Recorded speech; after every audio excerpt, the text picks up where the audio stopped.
Golden Kamuy, seorang veteran perang yang selamat dari pertempuran besar di Rusia, pulang ke kampung halamannya di Jepang, tapi dibuang oleh kesatuannya mencoba mencari emas untuk bertahan hidup. Hidupnya berubah setelah bertemu seorang gadis suku asli Jepang, menemukan rahasia tentang emas yang banyak diburu. Dia terpaksa mengalami pertempuran mempertaruhkan nyawa dengan banyak kelompok pemburu harta dan para tentara yang memburunya. Film ini adalah live action dari manga yang berjudul sama, karya Satoru Hoda. Dibintangi oleh Kento Yamazaki, Ana Yamada, Yuma Yamato, dan Hiroshi Tamaki. Tanpa lama-lama, yuk kita gaskan! Fujimi no Sugimoto da!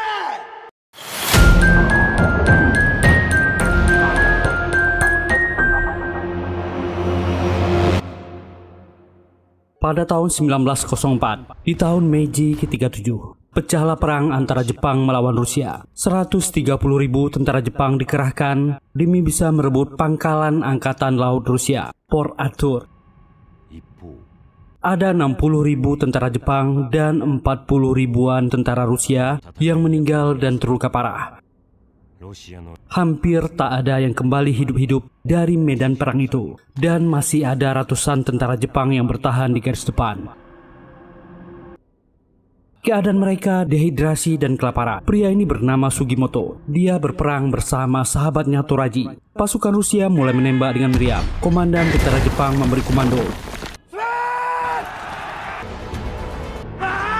Sugimoto dan seluruh pasukan Jepang maju menyerang tentara Rusia.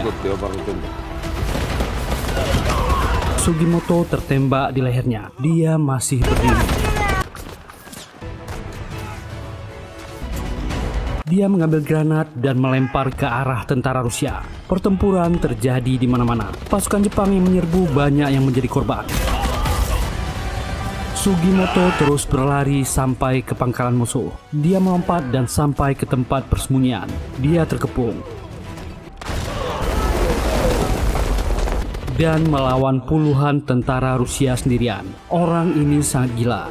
Sugimoto terkena tusukan bayonet. Tertembak, dia tetap bertahan dan terus melawan.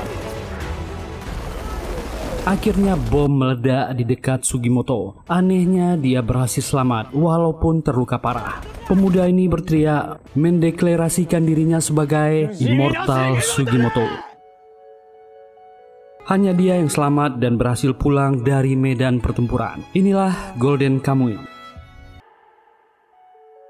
2 tahun kemudian, Sugimoto sekarang berada di daerah Hokkaido. Sekarang dia menjadi pencari emas, tapi masih memakai atribut tentaranya. Dia telah lama mencari, tapi tak menemukan butiran emas yang dicari. Seorang pria di dekatnya bertanya, apa dia Sugimoto, tentara yang dijuluki sebagai Immortal Sugimoto. Hanya dia yang pulang dari perang dengan Rusia di St. Port. Rumornya lukanya sembuh sendiri. Dia tak bisa dihabisi oleh tikaman bayonet dan peluru senapan mesin. Apa legenda itu benar? Sugimoto membenarkan. Andai dia tak marah dan hampir menghabisi atasannya, pasti dia sudah kaya dan banyak medali. Sugimoto memang agak bermasalah dengan temperamennya. Dia tak mendapatkan tunjangan masa pensiunnya. Pria itu menceritakan sesuatu tentang emas kepada Sugimoto. Zaman dulu di Hokkaido, ada banyak bongkahan emas seukuran kacang di sungai-sungai sepanjang area ini. Penduduk asli Jepang suku Ainu mengumpulkan emas untuk membentuk pasukannya sendiri, demi melawan dan melindungi mereka dari Jepang yang ingin mencuri tanah mereka. Tapi salah satu suku Ainu menghabisi rekan-rekannya. Dia menyembunyikan emas itu untuk dirinya sendiri. Dia tahu emas adalah hal yang paling berharga di dunia. Dia berhasil mengumpulkan 750 kilo emas, setara dengan 8 miliar yen. Dia berhasil menyembunyikan emas itu di tempat rahasia. Setelahnya dia tertangkap. Orang itu dipenjara di Abashiri, sebuah penjara yang berada di dasar neraka Jepang, tempat yang sangat ketat. Dia disiksa agar memberitahu persembunyian emasnya. Ainu ini tetap bungkam. Tendon kakinya diputus agar dia tak pernah bisa kabur. Kabarnya dia punya teman di luar penjara, tapi dia tak pernah bisa memberi kabar temannya. Sugimoto penasaran dengan cerita ini. Ainu itu akhirnya mentato 24 narapidana. Tato itu berisi kode persembunyian emasnya. Dia berjanji akan membagikan separuh emasnya. Tentara militer Angkatan Darat mendengar tentang tato itu. Mereka akan memindahkan semua napi yang ditato. Inilah yang ditunggu para napi. Saat pemindahan, 24 napi menyerang dan menghabisi semua tentara itu.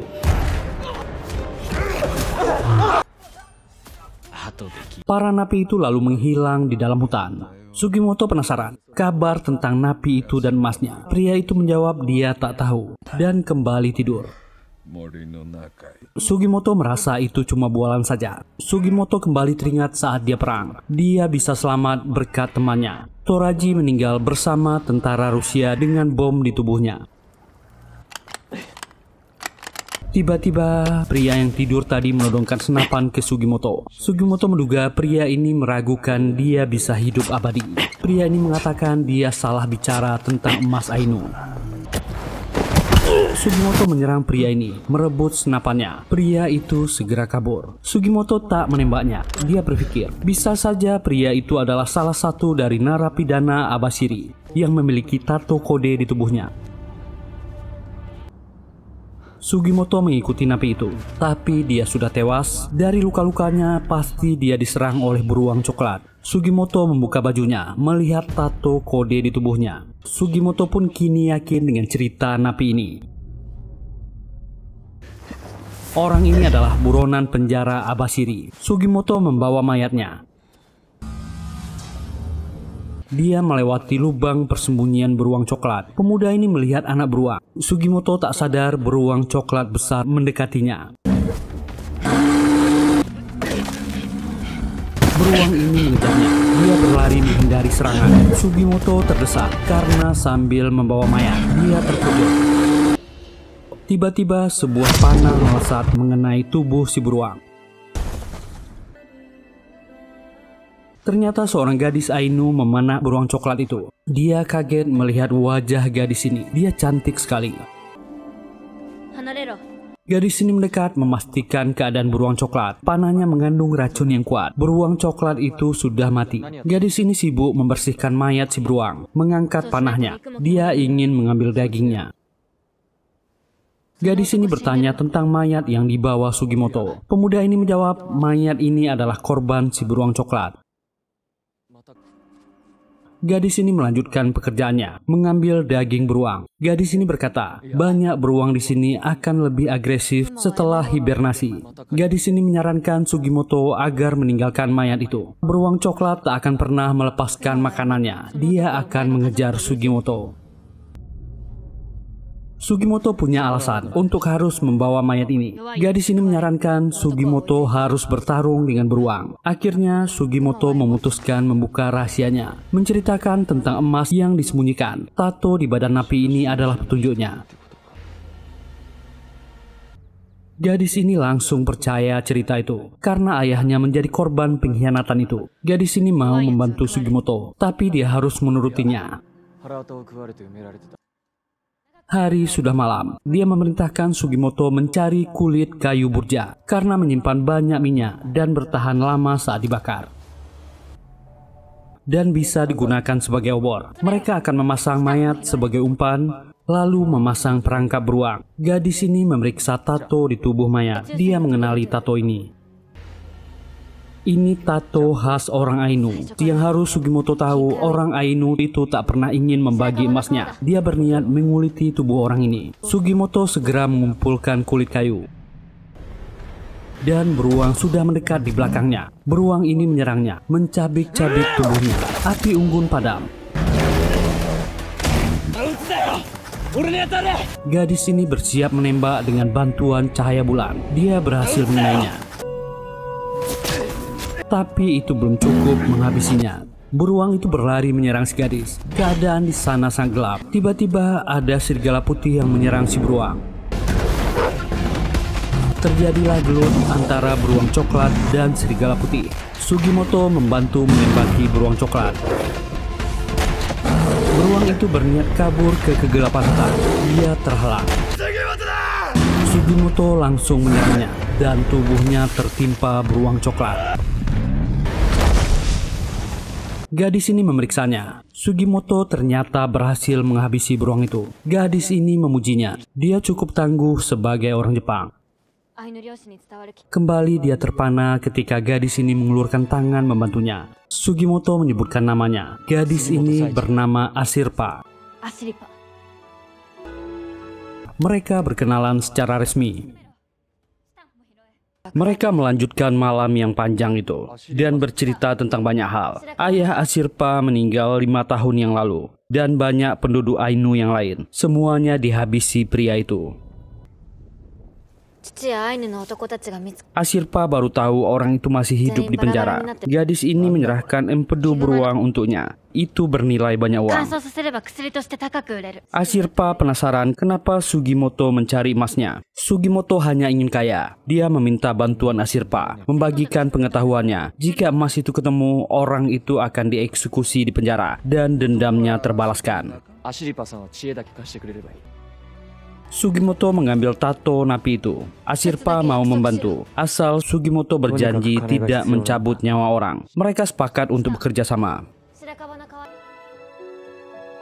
Pagi harinya mereka membuat perangkap di sekitar hutan. Sugimoto belajar banyak hal dari gadis ini. Gadis ini heran melihat luka Sugimoto yang sangat cepat sembuh. Mereka melanjutkan pencarian napi lainnya. Sugimoto menyimpulkan, jika para napi pasti akan berpencar ke kota besar di Hokkaido untuk berbaur dengan masyarakat. Salah satu daerah besar di Hokkaido adalah Otaru. Mereka akan menuju ke sana.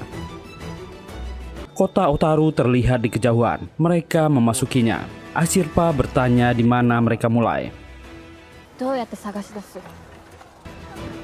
Sugimoto datang ke tempat pemandian. Dia bertanya kepada Pak Tua yang menjadi langganan di sana tentang orang yang memiliki tato aneh pola garis. Pak Tua ini tak tahu, tapi dia malah heran dengan semua luka di tubuh Sugimoto. Dia sangat luar biasa, masih hidup dengan bekas luka seperti itu.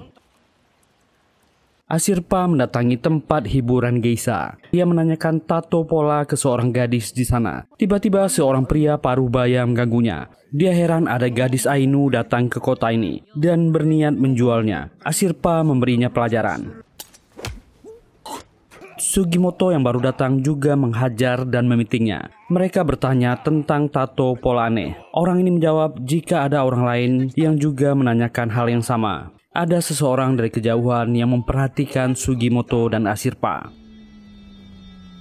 Sugimoto dan Ashirpa sengaja kembali ke hutan. Mereka diikuti oleh 2 orang. 1 orang terkena jebakan. Mereka juga napi yang memiliki tato di tubuhnya. Dan yang satunya melarikan diri, juga bernasib sama. Sugimoto menanyai kedua orang ini, di mana napi yang lainnya. Mereka tak tahu karena mereka berpencar. Para napi mulai saling memburu satu sama lain. Karena itulah mereka berdua berusaha lari dari napi lain yang memburunya. Sugimoto memberitahu jika sebenarnya para napi hanya akan dikuliti. Mereka pun kaget. Sugimoto mengintimidasi mereka dan akan mengambil tato mereka. Kedua orang ini ketakutan. Ashirpa mencegah Sugimoto. Dia sudah berjanji. Kedua napi ditahan, dibuka bajunya, lalu disalin gambar tatonya oleh Ashirpa. Sugimoto memujinya. Gadis ini sangat terampil menggambar. Salah satu napi yang bernama Shirashi malah mencandai Sugimoto. Apa gadis Ainu itu budaknya? Itu membuat Sugimoto marah. Ashirpa pun bertanya, bagaimana rupa orang Ainu yang mentatonya? Napi ini menjawab no perabo. Mereka menjulukinya begitu karena dia tak punya wajah. Tiba-tiba salah satu napi tertembak. Shirashi sangat panik. Sugimoto dan Ashirpa meninggalkannya dan bersembunyi. Sugimoto membalas menembak. Musuhnya adalah seorang perwira angkatan darat divisi 7 yang bernama Ogata. Dia membidik dan tahu senapan yang dipakai Sugimoto pelurunya tak akan sampai padanya. Sugimoto membawa lari Shirashi. Ashirpa berpencar ke arah yang berbeda. Ogata mengejar mereka. Senapan orang ini terkena jebakan. Sugimoto langsung menyergapnya. Mereka saling menanyakan divisi satu sama lain. Ogata heran, bukankah divisi 1 sudah lama bubar? Dia meminta Sugimoto menyerahkan napi itu. Dia harus sadar, Sugimoto tak akan bisa melawan mereka. Terjadilah gelut antar keduanya. Dia akhirnya bisa memojokkan Ogata. Asirpa mencegah Sugimoto untuk menghabisinya. Orang ini sadar jika lawannya adalah Immortal Sugimoto dari Divisi 1. Dia ketakutan lalu melarikan diri. Sugimoto melempar senapan dan membuat Ogata terjatuh ke jurang dan pingsan di pinggir sungai yang dingin. Asirpa penasaran kenapa dia dijuluki Immortal. Sugimoto menjawab berapa banyak pun luka di tubuhnya selalu sembuh sendiri, bahkan jika dia tertembak. Sugimoto menjelaskan, selama di medan perang, dia hanya belajar cabut nyawa musuh atau dia yang dihabisi. Dia khawatir Ogata akan melapor ke divisinya. Mereka akan kesulitan jika melawan banyak musuh. Shirashi berhasil melepaskan ikatannya dan berniat kabur. Sugimoto langsung mengejarnya. Shirashi sangat sulit ditangkap. Sugimoto terjebak, hampir terjatuh ke jurang. Shirashi melemparinya bola salju dan mengejek. Dia pun terpleset mengenai Sugimoto. Mereka berdua terjatuh ke danau es. Suhu tubuh mereka turun drastis, membuat hipotermia. Mereka berusaha keluar dari sungai. Sugimoto berusaha menyalakan api dengan korek, tapi tak bisa. Dia teringat dengan senapannya, tapi tertinggal di atas. Sugimoto mencari peluru senapannya di air. Shirashi menawarinya kesepakatan. Dia ingin Sugimoto melepaskannya jika dia berhasil menemukan peluru. Sugimoto pun setuju. Shirashi mengeluarkan sesuatu dari mulutnya. Dia ahli menyimpan benda dalam tubuhnya. Sugimoto segera menggunakan peluru itu untuk menyalakan api. Untunglah api segera hidup. Mereka berdua berteriak gembira. Shirashi pun bekerja sama. Dia rela kali ini gambar tatonya disalib. Dia bercerita saat dirinya keluar dari penjara dan dibawa angkatan darat. Salah satu napi berbahaya membantai seluruh tentara. Dia bernama Toshizo Hijikata. Orang ini merupakan mantan samurai yang ikut berperang di Hodokate untuk Shogun. Dia wakil komandan pasukan Shinsengumi yang terkenal berbahaya. Sugimoto kaget. Setahunya Hijikata telah mati di daerah Hokkaido. Shirashi juga memberitahu satu hal. Noperabo memerintahkan para napi yang memiliki tato untuk pergi ke daerah Otaru. Shirashi lalu pergi sesuai kesepakatan mereka. Sugimoto memperingatkannya, para napi akan memburunya. Juga divisi ke-7 Angkatan Darat, dia bisa dalam bahaya. Shirashi percaya diri dengan kemampuannya. Dia dikenal sebagai raja pelarian, selalu berhasil kabur. Orang ini pun pergi. Sementara itu ada rombongan orang yang sedang pergi ke tempat hiburan. Seorang pria sedang asik di dalam, bernama Ushiama, juga seorang napi yang melarikan diri. Ternyata yang masuk adalah samurai Hijikata. Ushiama pun marah mengira perempuan ini mengkhianatinya. Mereka hampir terlibat pertarungan. Hijikata tak berniat bertarung dengannya. Mereka bisa bekerja sama menyalin tato masing-masing. Hijikata hanya ingin Ushiama bergabung dengannya melawan Divisi 7 Angkatan Darat. Ushiama agak ragu karena Divisi 7 sangat kuat. Hijikata berniat melawan kekaisaran. Walaupun mereka hanya menggunakan pedang, dia yakin bisa menang dengan pedangnya. Asirpa dan Sugimoto membuat gubuk yang disebut kucha. Mereka mengolah tupai yang berhasil mereka jebak. Asirpa memberitahu tradisi keluarganya dalam mencincang dan mengolah daging buruan. Sugimoto kagum dengan rasa masakan gadis ini. Dia juga memperkenalkan miso kepada gadis ini. Asirpa jijik. Dia merasa miso itu sangat bau. Dia heran Sugimoto bisa memakannya. Sementara itu, Divisi 7 Angkatan Darat berhasil menyelamatkan Ogata. Jika mereka terlambat, Ogata akan meninggal. Pemimpin mereka bernama Letnan Tokoshiro Surumi. Dia menemui Ogata yang terluka. Mereka heran Ogata bisa bertahan. Surumi menanyakan siapa pelakunya. Ogata menulis di tangan Surumi, yaitu Yang Abadi. Surumi mengenal orang ini. Asirpa dan Sugimoto di depan lubang beruang coklat. Asirpa memberitahu rahasia suku Ainu.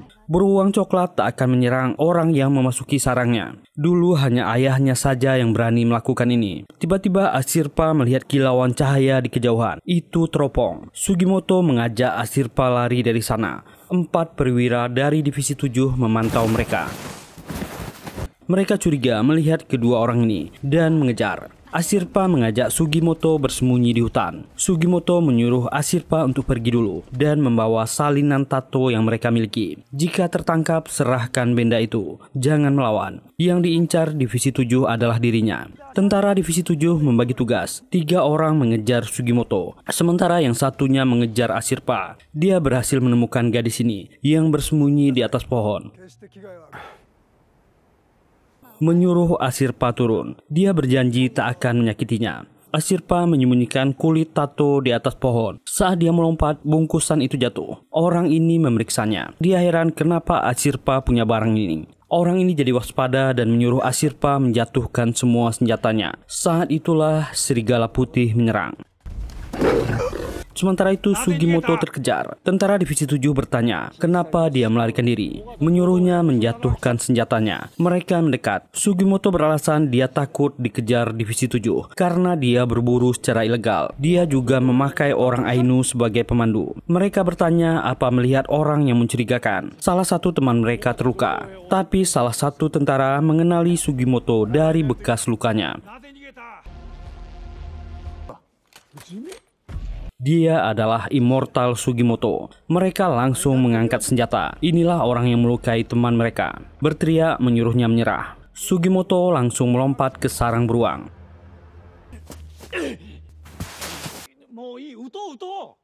Mereka kecewa Sugimoto yang terkenal ternyata pengecut. Pemimpin kelompok ini menembak sarang beruang. Tiba-tiba beruang coklat keluar dan menampar wajahnya. Keduanya disergap. Mereka meninggal mengenaskan. Salah satu yang bertahan hidup menembak beruang ini, tapi dia juga tewas. Sugimoto keluar, membawa anak beruang. Induk beruang itu juga sudah meninggal ditembak. Dia akan membawanya. Sementara itu Asirpa menghentikan serigalanya yang sedang menyerang orang ini. Sugimoto datang dan memanggilnya. Dia meminta orang ini pergi atau Sugimoto akan menghabisinya. Orang ini pun takut dan pergi. Sugimoto menceritakan kejadian yang dialaminya. Asirpa tak menyangkanya. Dia berani masuk ke sarang beruang. Anak beruang itu keluar dari bajunya. Sugimoto menyembunyikan dan membawanya lari. Dia takut Asirpa akan memakannya. Asirpa heran. Dia tak makan anak beruang. Gadis ini memberitahu suku Ainu akan merawat anak hewan liar di Kotan, yaitu desa orang Ainu. Dan mereka pun sampai di sana. Desa Ainu terletak di pinggir muara sungai-sungai besar. Warganya hidup dalam komunitas yang tertib, diketuai oleh seorang kepala desa. Penduduk Ainu menyambut kedatangan Asirpa dan Sugimoto. Mereka tak takut padanya. Justru mereka sangat tertarik dengan hal baru. Asirpa mengajak Sugimoto ke rumahnya. Di sana tinggal neneknya. Nenek yang disambut Huchi ini menyambutnya dengan ramah. Sugimoto juga dikenalkan dengan sepupu Asirpa bernama Osama. Keluarga ini sangat ramah. Huchi menyiapkan makanan. Asirpa membantunya. Bahkan Huchi ingin Sugimoto mengambil Asirpa sebagai istrinya. Untung Sugimoto tak terlalu mengerti dan langsung dipotong gadis ini. Mereka makan malam bersama malam itu. Sugimoto pun mengikuti tradisi Huchi waktu makan. Dia bahkan memberikan miso kepada nenek Asirpa. Asirpa pun marah. Dia memberi neneknya makanan bau.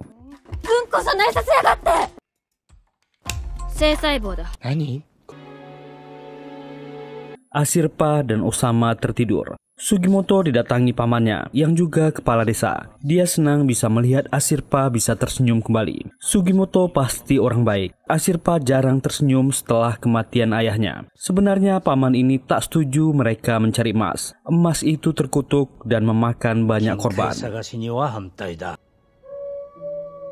Terdengar lolongan serigala dari kejauhan. Paman ini melanjutkan ceritanya. Asirpa memiliki peliharaan serigala putih yang bernama Retar. Ayah Asirpa menyelamatkan serigala putih itu dari serangan beruang coklat. Sekarang serigala itu sudah besar dan memilih hidup di hutan. Tapi dia masih sering menemani Asirpa berburu. Paman ini pamit dan membawa anaknya Osama. Sugimoto teringat saat-saat bersama Asirpa. Dia mengingat senyumnya, tawanya, dan semua hal tentang gadis ini. Sugimoto membandingkan dengan kehidupannya yang gelap dan kelam.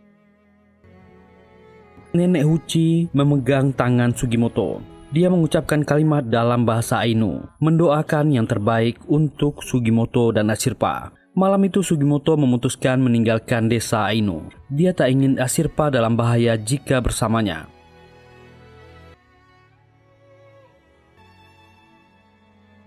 Pagi hari gadis ini terbangun, tapi Sugimoto sudah menghilang. Sementara itu Surumi dan pasukan divisi ke-7 tak bisa melanjutkan perjalanan karena salju yang turun lebat. Tiba-tiba Kapten Divisi 7 bernama Weda datang ke sana menemui Surumi. Dia sangat marah.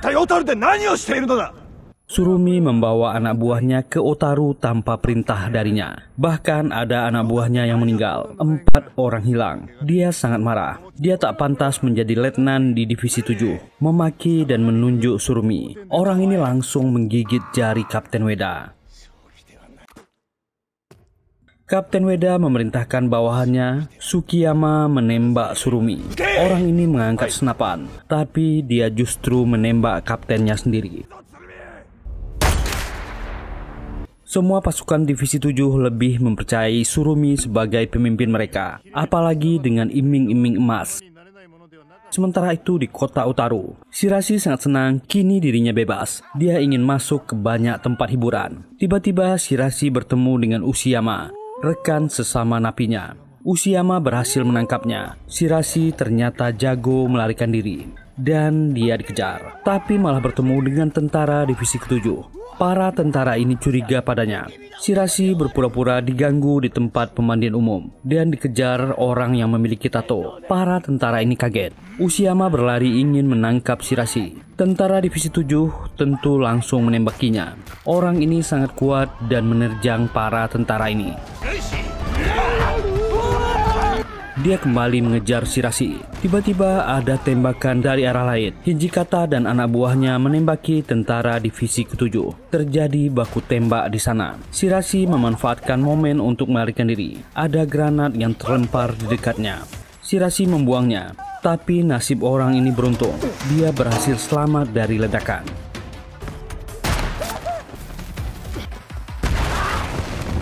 Surami pun datang ke sana. Anak buahnya melaporkan ada seseorang yang melihat tato Noperabo. Surumi dan pasukannya bergegas memeriksa. Ternyata samurai Hijikata sudah di sana dan meledakkan banyak tempat.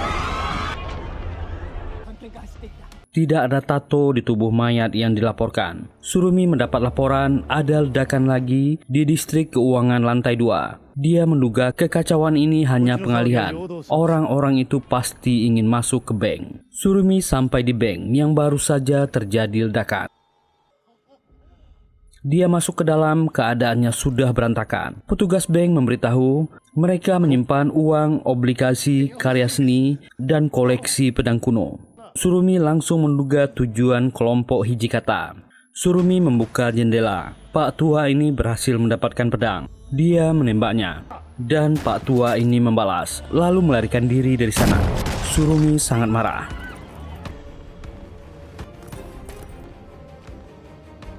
Sementara itu, Sugimoto memakan ramen di sebuah kedai. Tentara kembar dari Divisi ke-7 yang bernama Yohei dan Kohei menanyakan orang yang mencari tahu tentang tato.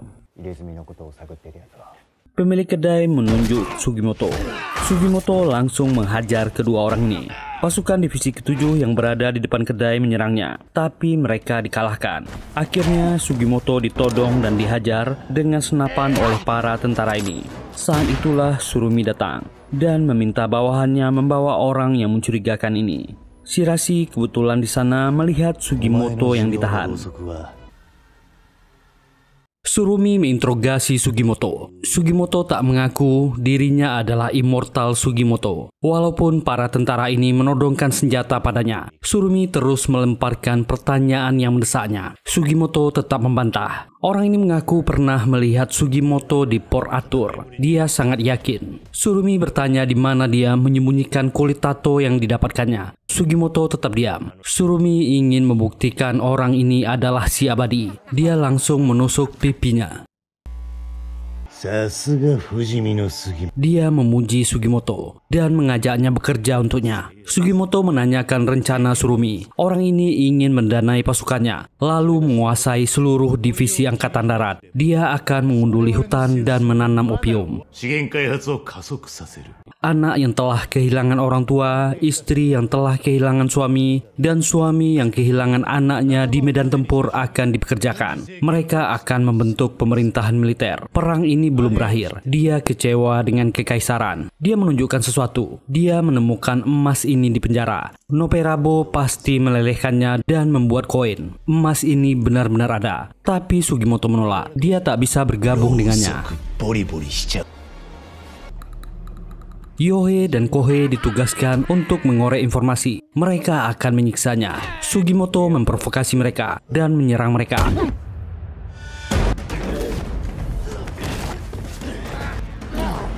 Sugimoto bebas dan menghajar kedua orang ini. Pasukan divisi 7 yang lain datang melerai perkelahian. Yohei dan Kohei sangat kesal karena tak berdaya melawan orang ini. Mereka marah dan berniat menghabisinya. Tapi komandan mereka melarang menghabisi orang ini.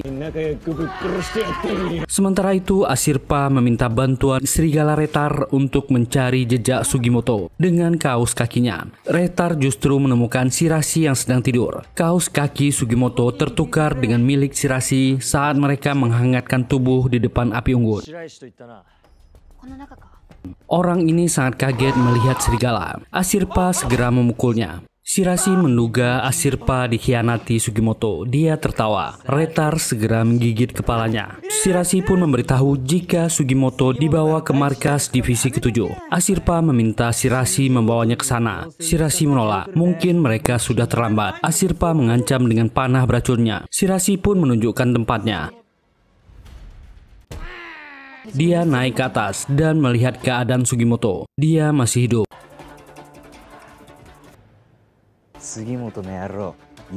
Shirashi berpikir dia bisa masuk ke dalam sel jika menggeser sandinya. Ashirpa senang Shirashi mau membantu. Shirashi meminta bagian emas jika mereka mendapatkannya. Gadis ini pun setuju. Ashirpa memberinya minyak beruang. Ini akan membuat badannya licin. Shirashi dengan kemampuannya berhasil masuk ke dalam sel. Sugimoto kaget melihat orang ini berhasil masuk. Dia menjelaskan jika Ashirpa yang memaksa. Shirashi segera membebaskannya. Tapi tiba-tiba ada orang yang hendak masuk. Yohei dan Kohei ingin menghabisinya. Mereka sangat marah. Kohei menyarankan Yohei agar menggunakan bayonet supaya tak terdengar dari luar. Kohei akan menunggu di luar dan menutup pintu. Saat itulah Sugimoto menyerang. Surumi mendatangi sel. Yohei sudah meninggal mengenaskan. Sugimoto memegangi perutnya yang terluka parah. Sugimoto meminta diselamatkan. Dia akan memberitahu di mana dia menyembunyikan tatonya. Surumi menyuruh pasukannya membawa Sugimoto ke dokter di kota. Sugimoto segera dievakuasi menggunakan kereta kuda. Ternyata Shirashi masih bersembunyi di dalam penjara. Surumi memeriksa mayat Yohei. Dia melihat luka di tangannya. Tiba-tiba dia menyadari sesuatu dan memeriksa tubuhnya. Sugimoto ternyata mengambil bagian tubuh Yohei dan berpura-pura terluka. Surumi sangat geram. Di dalam perjalanan, Sugimoto melempar satu persatu tentara yang membawanya. Terjadilah gelut di atas kereta kuda. Hanya tersisa satu tentara yang masih berusaha menghentikannya. Akhirnya mereka berdua terlempar dari kereta kuda dan diseret. Ashirpa berlari mengejar kereta kuda. Dia melompat naik. Ashirpa mengulurkan tangannya ke Sugimoto. Akhirnya dia berhasil naik ke kereta kuda. Ashirpa pun memotong tali yang dipegang tentara divisi ke-7. Sementara itu di markas pangkalan ke-7, Shirashi membakar markas mereka. Dia berpura-pura menjadi tentara dan berniat mencuri tato yang dikumpulkan orang-orang ini. Kembali ke pertempuran Sugimoto. Tiba-tiba ada tembakan ke arah mereka. Kohei ingin membalas kematian saudaranya. Rekannya menyuruh Kohei tak menembak orang itu. Mereka masih perlu informasi. Tentara ini berhasil menyusul kereta kuda. Sugimoto langsung menjatuhkannya. Kohei pun menyusul dan berhasil naik ke kereta kuda. Dia terlibat baku hantam dengan Sugimoto. Orang ini sangat gigih melawan. Ashirpa berusaha melepaskan kereta dari kudanya. Dia melempar tongkat ke Sugimoto.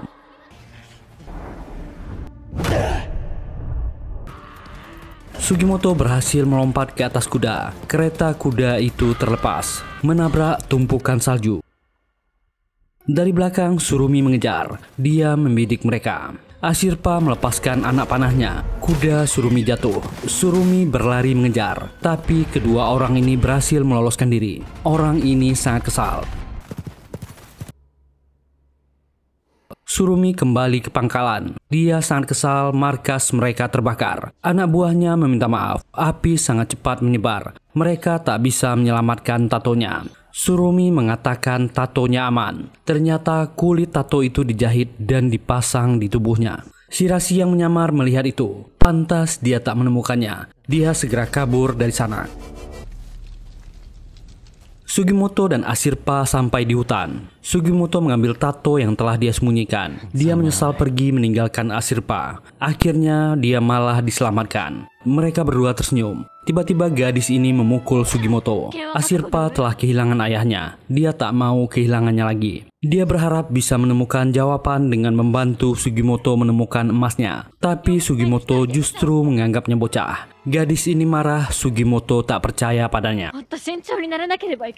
Sugimoto pun bercerita. Dia memiliki teman masa kecil bernama Toriko dan Umeko. Mereka selalu bersama. Penduduk desa menjauhi keluarga Sugimoto karena menganggap mereka punya penyakit menular. Tapi Umeko tak peduli. Dia tetap ingin bersama pemuda ini. Ibunya melarang Umeko mendekati Sugimoto. Akhirnya, setelah semua anggota keluarganya meninggal, Sugimoto memutuskan membakar rumahnya. Dia ingin meninggalkan desanya. Umeko ingin pemuda ini membawanya. Sugimoto menolak. Dia mungkin punya penyakit itu juga. Pemuda ini melangkah pergi. Dalam hatinya dia berjanji akan kembali dalam 1 tahun dan akan menemui Umeko lagi. Gadis ini menangis sedih. Sugimoto kembali ke desa setelah 1 tahun. Tapi Umeko sudah menikah dengan sahabatnya Toraji. Dan Sugimoto ingin pergi lagi. Toraji melihat Sugimoto yang ingin pergi. Dia marah tak mau Sugimoto kembali ke desa dan merebut istrinya. Dia yang akan membahagiakan Umeko. Sugimoto membanting Toraji. Dia mengucapkan selamat atas pernikahannya. Dia tak berniat merebutnya. Dia bodoh. Dan mereka kembali bertemu di medan perang sebagai satu divisi angkatan darat. Toraji lah yang menyelamatkannya di medan perang menghindari bom. Sugimoto memeluk temannya. Ternyata mencari emas di Hokkaido adalah keinginan terakhir Toraji. Dia ingin jika Sugimoto menemukan emasnya, tolong obati mata istrinya dan jaga dia. Toraji meninggal di pelukan Sugimoto. Sugimoto kembali ke desanya. Dia melihat Umeko dan Toraji sudah memiliki anak. Mata Umeko tak bisa melihat lagi. Dia datang ke ibu Toraji, membawa kabar duka anaknya telah meninggal. Umeko mendengar Sugimoto datang. Dia segera mendekat. Tapi Umeko merasa jika Sugimoto adalah orang lain. Sugimoto langsung pergi dari sana. Dirinya berubah setelah perang melawan Rusia. Sugimoto telah mencabut ratusan nyawa banyak orang. Dia pantas berada di neraka. Tapi sebelum itu dia ingin menepati janji kepada temannya untuk menyembuhkan mata istrinya.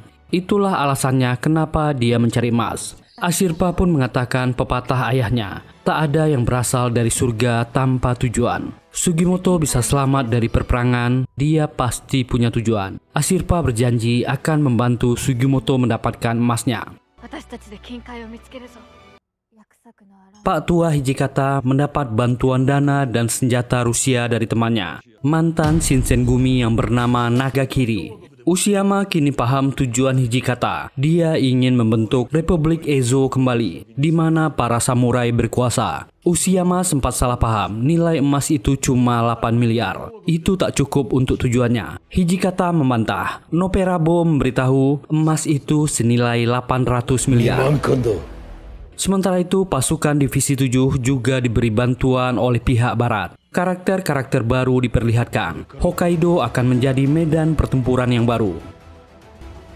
Sugimoto dan Ashirpa memakan rebusan daging kuda di gubuk. Shirashi pun datang. Dia ingin bekerja sama dengan mereka berdua dan membagi rata emasnya. Sugimoto dan Ashirpa pun setuju.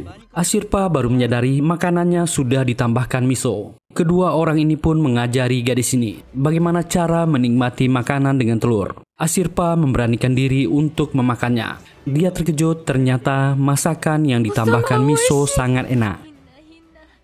Di penjara Abashiri, diperlihatkan wajah Noperabo yang rusak. Dia terbata-bata menyebut nama Ashirpa. Apakah sebenarnya orang ini adalah ayah Ashirpa? Dan film Golden Kamuy season 1 berakhir. Sama-sama kita nantikan film keduanya yang juga akan rilis dalam tahun ini. Semoga terhibur. Terima kasih sudah meluangkan waktunya di channel ini. Kalau nggak keberatan, mohon dukungan teman-teman untuk kami. Silahkan tekan tombol like, subscribe, dan nyalakan loncengnya. Semoga kita semua diberi kesehatan. Kita jumpa lagi di video berikutnya. Bye.